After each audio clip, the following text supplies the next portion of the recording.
কোনো পথ নাই, তো কোনো পথ নাই। মা মারা গেছেন আর বাবা আছেন জেলে। 1 মাস বয়সের যমজ 2 বোন সহ 3 বোনকে নিয়ে অসহায় হয়ে পড়েছে 13 বছরের শিশু সাজ্জাদ। কোনো পথ নাই, তো কোনো পথ নাই, নাই তোরা বাঁচতে আর কোন দিক শহরে বাসকে যাবে। ওর মা তো গেছে, আর বাপেরা তো পুলিশে ধরিয়ে নিয়ে গেছে। এ অবস্থায় 4 শিশুর কি হবে তা জানেন না স্বজনরা, এবং শিশুগুলো খেয়ে না খেয়ে মানবেতর জীবনযাপন করছে। এই বাচ্চাকে কিভাবে বাঁচান? যদি আপনারা এটা কোনো কিছু না করেন তো বাচ্চাকে নিয়ে যান আপনারা। আমরা সবাই অসহায়, আমরা কেউ এরকম নাই যে এই বাচ্চাকে আমরা বাঁচাইতে পারবো। আমি কি করে ফেলবো? সাথে দুইটা দুধ দেয় না, মার বুকের দুধ খাই, হাতে দুইটা হইতেছে না, বুকের দুধ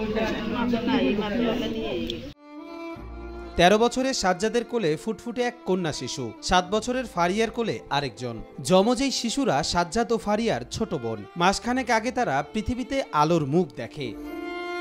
যমজ 2 শিশুকে পৃথিবীর আলোর মুখ দেখাতে পারলেও নিভে যায় মায়ের জীবন প্রদীপের আলো। বাবা বর্তমানে কারাবন্দী। এ ঘটনা ঘটেছে গোপালগঞ্জের কোটালীপাড়ায়। পুলিশ ছিল 14 জন, দারোগা সহ আজকে আর নিয়ে গেছে, কইছিল থানায় দেখা করতে হবে। তো অনর্থক ধরিয়ে নিয়ে গেছে, রাত্রে এসে নিয়ে গেছে।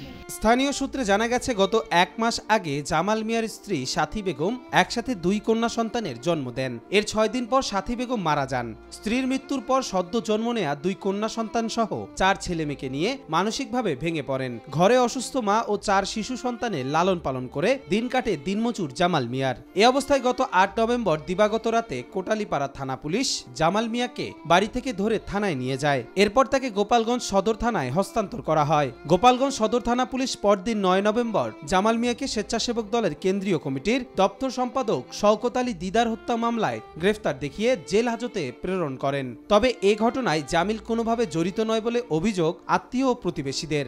জামাল হতদরিদ্র সাধারণ দিনমজুর। এলাকার মানুষের ইন্ধনে যে এমন একটা অপকর্ম, একটা নৃশংস বলবো, যা নিন্দনীয়। গোনাপাড়া যে মার্ডারটা হয়েছে তখন থেকে বাসায় ছিল, সে বরিশাল তার স্ত্রী নিয়ে দৌড়াদৌড়ি করছে, তো সে কিভাবে এই মামলায় ঢুকাইলো? আমার স্যারের কোনো কেস নেই, মামলা নেই, কাল আজকে আমাকে লাগে যাবে, সকালে আসছে, নিয়ে গেছে। তবে জামাল মিয়া কোনো রাজনৈতিক দলের লোক নয় এমন দাবি পরিবারের থাকলেও জামাল মিয়া কোটালীপাড়া উপজেলার আমতলী ইউনিয়ন যুবলীগের যুগ্ম সাধারণ সম্পাদক ছিলেন এমন তথ্য মিলেছে তার ফেসবুক পেজে। জামাল মিয়ার নামে হত্যা মামলা, মাদক মামলা ও বিভিন্ন ঘটনার সঙ্গে সে জড়িত থাকায় তাকে গ্রেফতার দেখিয়ে জেল হাজতে পাঠানো হয়েছে বলে জানান কোটালীপাড়া থানার অফিসার ইনচার্জ আবুল কালাম আজাদ। আগে মার্ডার মামলা আছে, মাদক মামলা আছে, সাম্প্রতিককালে যেসব ঘটনা, এসব ঘটনার সাথে জড়িত মর্মে তাকে করা হয়েছে আর কি।